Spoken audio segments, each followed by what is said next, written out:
Good morning and welcome to the Daily Cyber Briefing for Tuesday, the 22nd of April. I'm Stephen Ridgway. There's a vulnerability in HPE Performance Cluster Manager that allows unauthorized access. Vulnerability is tracked as CVE 2025-27086, and this affects HPCM versions 1.12 and earlier. The vulnerability allows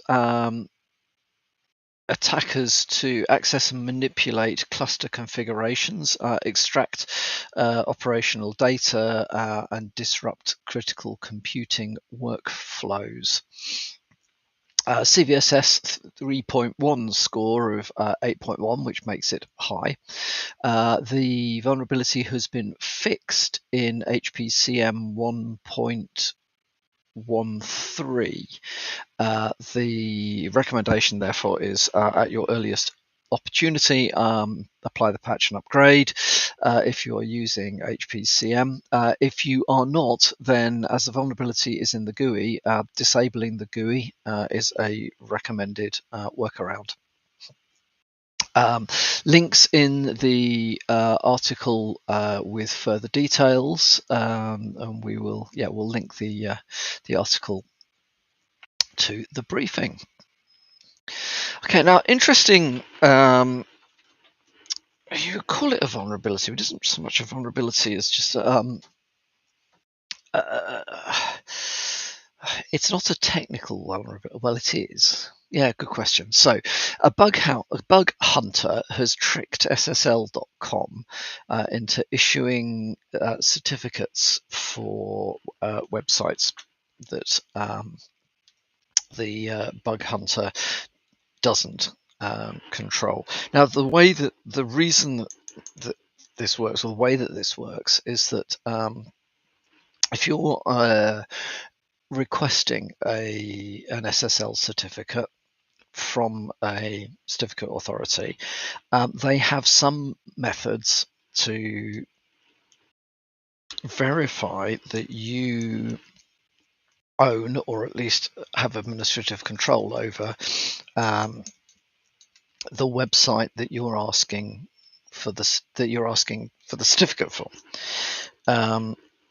Kind of obvious, because you don't want people to be creating SSL certificates for websites that they don't own, because of, phishing and so on and so forth, for all the obvious reasons.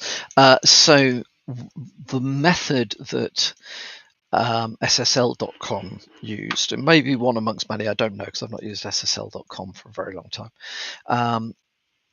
One of the methods is that you put a text record into DNS,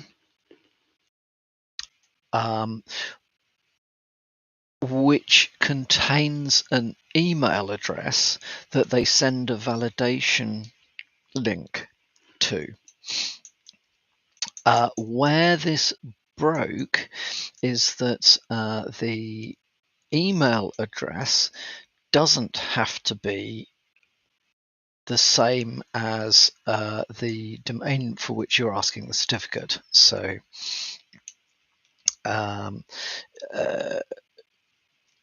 let's say you are trying to get a certificate for acme.com. Your validation text record could say gmail.com, mail me at gmail.com. Okay. Now, and therein is the first weakness in this. Not all domains, when they're being set up and need an SSL certificate, already have email. So you need to be able to allow the email to go somewhere else, I guess, maybe, perhaps, or maybe this is just a poor way of doing it.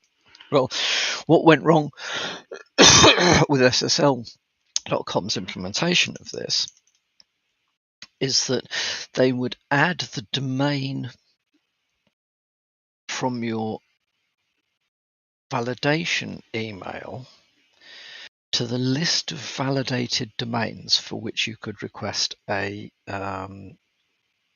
an SSL certificate. So in that particular example, you were trying to generate an SSL certificate for acme.com. You put in there the validation email text record of gmail.com. When you've gone to the validation link, you would find that acme.com and gmail.com would be validated domains. There are at least 11 wrongly issued certificates that have already been spotted and revoked. One of which was for Alibaba. So yes, that's an interesting one, but it just goes to show that the potential for chaos in this space is fairly high. Now, this is it's not like a coding error type vulnerability. It's sort of architectural flaw in the way that they've handled validation. So it's now, as to the best of my knowledge, it has now been fixed, but it shows that the potential for stuff like this to be out there is fairly high. There's also another slightly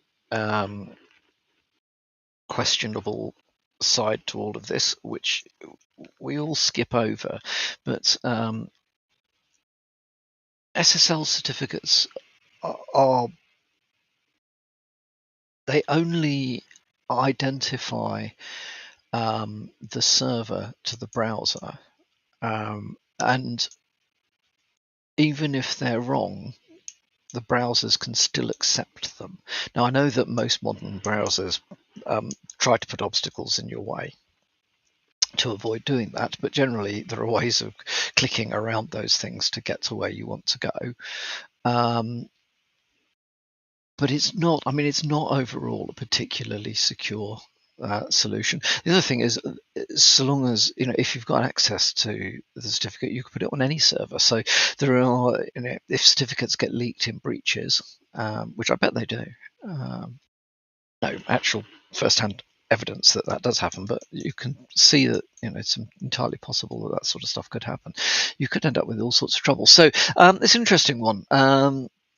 One to be aware of, and something to think about perhaps as a end user of, as a browser of domains. Is there anything you can do about this? Well, no, there isn't really. If you are coding up validation methods for this or other solutions, just think carefully about how that validation works and what potential ways there could be to subvert it. So I came across some information about newish ways of hiding scripts in phishing emails. It is becoming increasingly common to weaponize SVG, scalable vector graphics files, as part of phishing attacks. So for the as yet uninitiated, SVG graphics are, if you look at them as a text file, contain XML markup. Okay, of course the idea being, because it's a scalable vector graphic, you can define it as code. So it's XML markup. Now, XML supports scripting languages like JavaScript and HTML. So you can, without too much trouble, create an image which contains JavaScript or HTML, and when clicked on, executes the scripts. Now, why does this matter? Well, it matters because generally email protection, be that cloud-based, all singing, all dancing, through to just relying on your your email clients. Mostly, something will flag up if the link or the attachment in an email clearly points to somewhere it shouldn't, or is trying to do something it shouldn't. Those protections at the moment generally miss scripts in SVG files. Logic behind it being, of course, if you're trying to open an email and it contains graphics, do you want your antivirus solution or your anti-malware solution to slow down the opening of the graphics file in order to look for scripts? Well, generally not. Partly, user behavior will be against. Will sort of strongly select against that, and partly because it's not considered to be a viable method of distributing scripts. Well, it is now, so be aware of this, and perhaps something to think about if you are configuring anti-malware or email protection, the email protection suite for your organizations. Be cautious about which file types you exclude from sort of deep scanning. I know that some of the big cloud-based solutions can do things like open all attachments and see what happens. And there's some very solid security behind some of those solutions. They don't come in cheap, but they do work extremely well. It's the idea being that the email's delivered, but in the background, the email is kind of opened in a sandbox, and any attachments are run. If they turn out to be malicious, the email is then globally pulled from your organization, blah, blah, blah, and so on and so forth. So there are ways in which that can be. If you're excluding graphics files from that, which is not uncommon, then you would miss this. And then finally, a fascinating email I came across on the Krebs on Security website. Now, okay, it is talking about DOGE, and as we all know, Krebs and the current US federal government perhaps do not see the world through the same lens. However, there does look like there have been some very interesting and somewhat concerning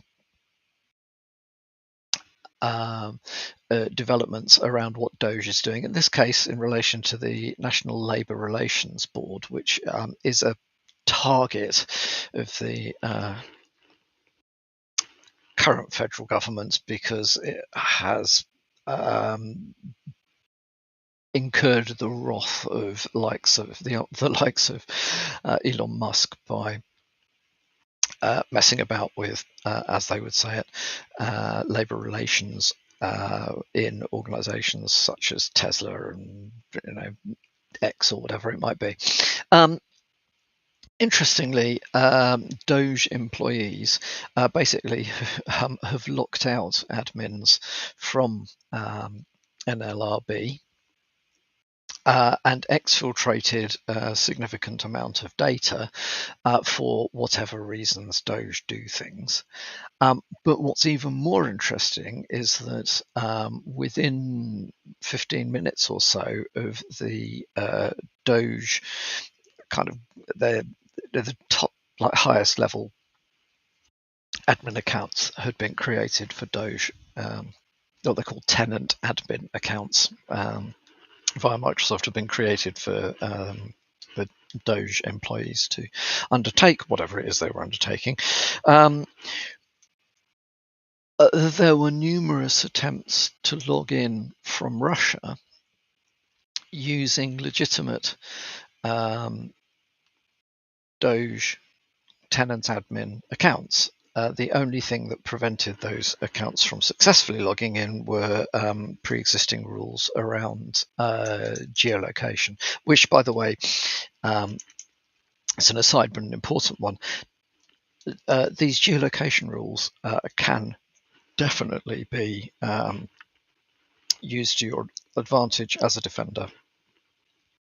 Yes, you can make yourself look like you're coming from anywhere by using a VPN.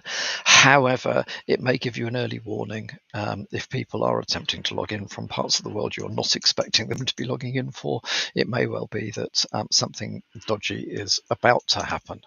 So certainly find it as being the one and only way of controlling access by foreign attackers. But equally, I wouldn't ignore it. So yeah, make sure you've got some alerting or whatever on there, or in this case, some actual control over it. So yeah, very interesting. So perhaps something to think about. Why were legitimate DOGE accounts being used to attempt to log in from Russia almost immediately after being created? Read the article, make up your own minds, but it generally does show that there is a level of chaos going on in federal government at the moment, which, although we're all aware of, we rarely get sort of deeper insights into what's happening. So yeah, I found that very interesting. Anyway, that's all from me for today. I hope you had a good Easter break. I hope you will have a good week.